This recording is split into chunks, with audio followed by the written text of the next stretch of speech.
दोस्तों नमस्कार। 4 PM Gujarat, 4 PM news network, Dastak सब पे आपका बहुत बहुत स्वागत है। मैं हूं आपका दोस्त मयूर जानी। दोस्तों आप सबको याद है, हम सबको याद है कि 27 फरवरी 2002 का वो दिन था और कार सेवकों से भरी साबरमती एक्सप्रेस जो है वो अहमदाबाद की ओर लौट रही थी। सुबह का वक्त था और कार सेवकों और कुछ चाय वहां जो बेच रहे थे उन लोगों के बीच में कुछ कहा सुनी हो गई।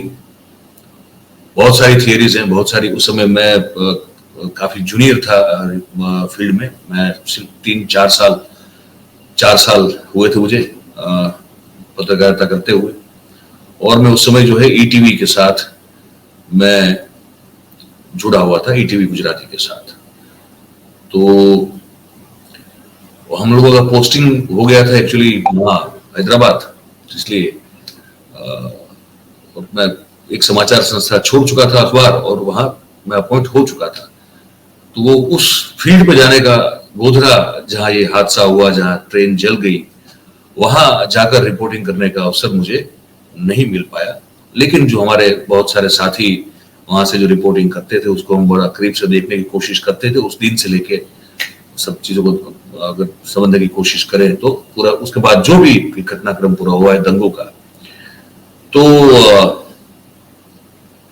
वो दिन था जहां पे बहुत सारी थियरीज है कि क्या हुआ क्या नहीं हुआ। कुछ कहते हैं कि कार सेवकों की ओर से कुछ ऐसा बर्ताव हुआ जिससे वो लोग भड़क उठे जो वहां के लोकल लोग थे। कुछ लोग ये कहते हैं कि नहीं, वो पहले से प्लान बना के खड़े थे। उसमें फिर कोर्ट में पूरा मामला चला हुआ है। कुछ लोग दोषी साबित हुए, कुछ लोग जो है वो छूट गए हैं। ये सब चल रहा है सुप्रीम कोर्ट में अभी भी, आज भी ये उस पर सुनवाई चल रही। इसी मुद्दे को लेकर हमने आज इस कार्यक्रम को करने की सोची और हमने कहा कि कुछ बात करेंगे उस पर। तो ये जो घटना हुई और उसके बाद गुजरात में दंगे फैले। अब इसमें भी एक चीज समझने वाली बात है, गुजरात में मतलब कि पूरे गुजरात में दंगे नहीं फैले, ये समझना जरूरी है।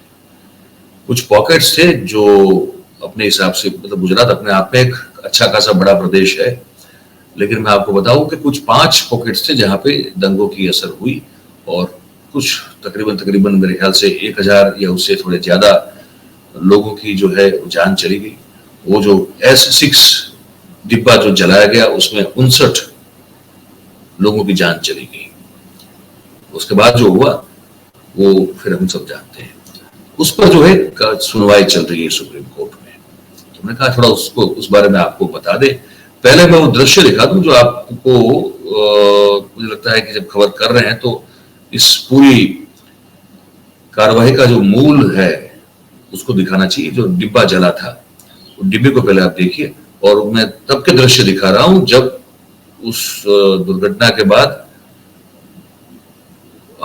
अडवाणी साहब जो उस समय के गृह मंत्री थे और डेप्यूटी प्राइम मिनिस्टर भी थे, और हमारे उस समय के नए बने हुए मुख्यमंत्री नरेंद्र मोदी साहब थे, वो दोनों उस डिब्बे को जो पूरी तरह से झुलस चुका था, उस डिब्बे की जो है वो मुलाकात करने के लिए गए थे। मैं पहले आपको वो दृश्य दिखा देता हूँ, पहले आपको देख लीजिए।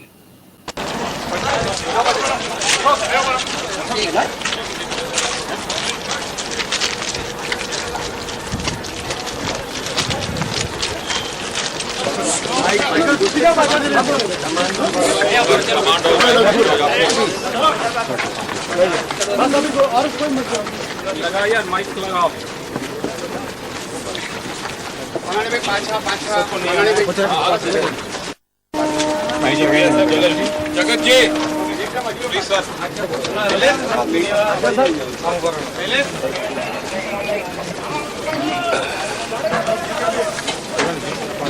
चलो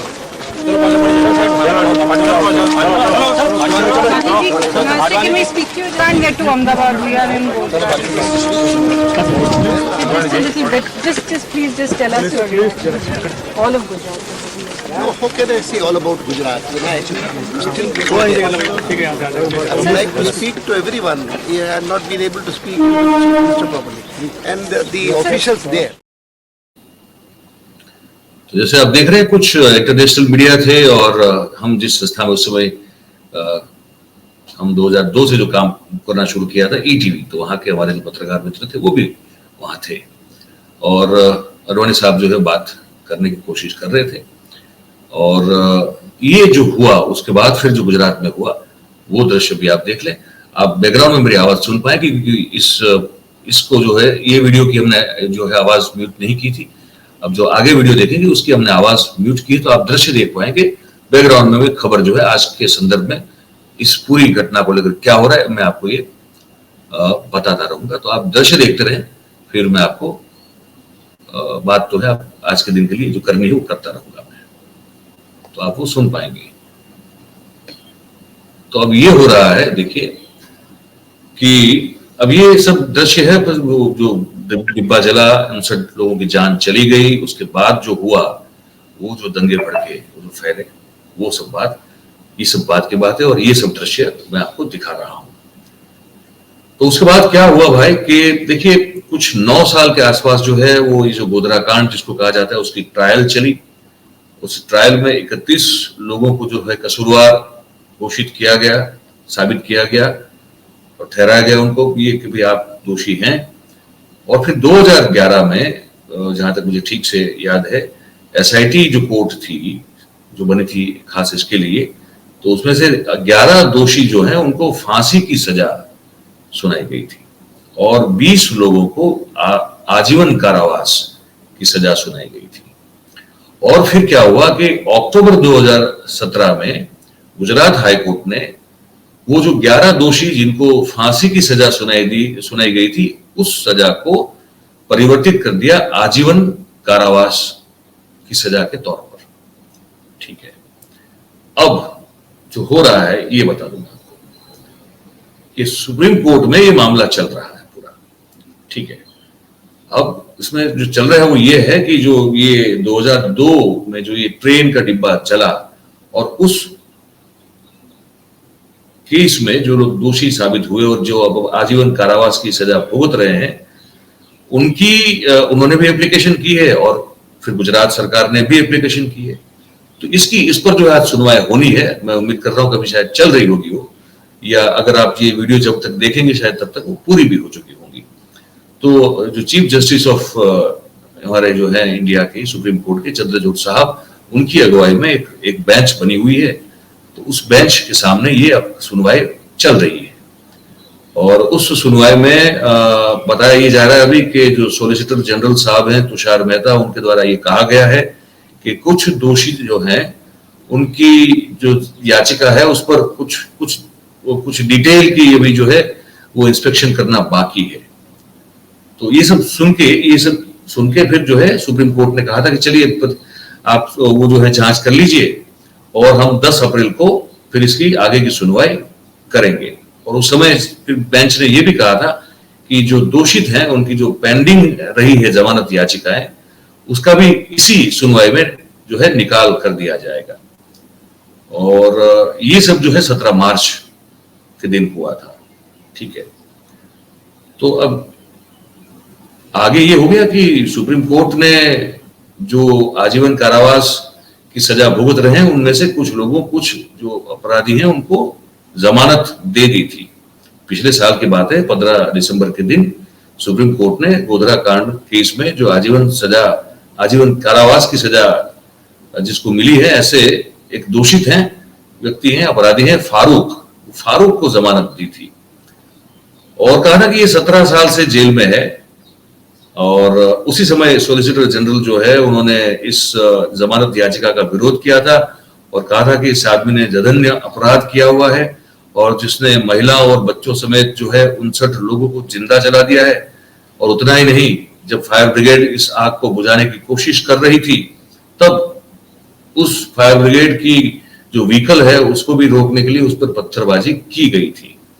तो इस तरह से ये बहुत ही ऐसा अपराध है कि जहां कोई दया या करुणा या इस तरह का कोई कंपैशन नहीं दिखाया जाना चाहिए। तो इस पर अब जो है सुनवाई का मामला चल रहा है। उसके बाद एक और भी जो है इसी जो दंगे जब होने लगे तो ये आंकड़ा एक है कि कुछ 1000 से ज्यादा लोगों की इसमें मौत हुई, उसमें से 790 के आसपास कुछ मुसलमान हैं, 254 के आसपास कुछ हिंदू हैं। अब इस तरह से, और फिर जो है, जो ये दंगा जब बेकाबू होता गया, खास विशेष रूप से वो जो 5 पॉकेट से बात कर रहा हूं उसमें से एक अहमदाबाद भी है, तो वहां पे जो फिर गुलबर्ग सोसाइटी पे जो फिर हिंसा हुई, और वहां तकरीबन कहा जा रहा है कि 69 लोग जो है उनकी हत्या कर दी गई, जिसमें एक पूर्व सांसद एहसान जाफरी साहब भी थे। तो ये सब पूरा मामला चला। तो अब आज जो हम समझ रहे हैं कि जो सुनवाई हो रही होगी या हो चुकी होगी, अभी जब आप ये वीडियो देखेंगे तो हमको लगता है कि इस पर भी आज कुछ जो है अपडेट मिलेगा कि भाई वो फारूक है, उसकी जमानत याचिका को लेकर सुप्रीम कोर्ट क्या स्टैंड लेती है, और सॉलिसिटर जनरल साहब जो है वो कौन सी दलीलें पेश करेंगे या कर चुके होंगे, जिसको लेकर अब जो अपडेट मिलेगा उस पर हम आगे बात कर पाएंगे। तो ये एक खबर थी, हमने सोचा आपको बता दें, और आप इस खबर को लेकर क्या सोचते हैं, आपकी क्या सोच है वो हमको जरूर बताएं, कमेंट करिए, कमेंट बॉक्स जो है उसमें, और अच्छा लगता है तो लाइक शेयर सब्सक्राइब करें, बेल बजा दें 2 बार, तो फिर वो नोटिफिकेशन आपको मिल जाएंगे, और ताकि कोई बात हमारी लोगों तक पहुंच सके, जितने हो सके उतने ज्यादा लोगों तक। तो आपकी मदद मांग रहे हैं भाई, ठीक है, और बहन भी। कुछ लोग कहते हैं कि आप भाई बोलो, भाई वो बोलने का तरीका हो जाता है, आप सब आ जाते हैं इसमें, ठीक है। तो ये था आज अभी इस कार्यक्रम में इतना, और देखते हैं सुप्रीम कोर्ट का क्या उसमें जो सुनवाई का नतीजा निकलता है, वो फिर देखना होगा, और जो भी होगा वो भी हम आपको बताएंगे। कि उसमें कोई अंदर की कुछ बात होगी उस तरह की, तो वो भी हम आपको बताएंगे। तो ये कार्यक्रम में बस अब इतना ही है, फिर मिलते हैं। आप सबका बहुत बहुत धन्यवाद, थैंक यू वेरी मच, नमस्कार।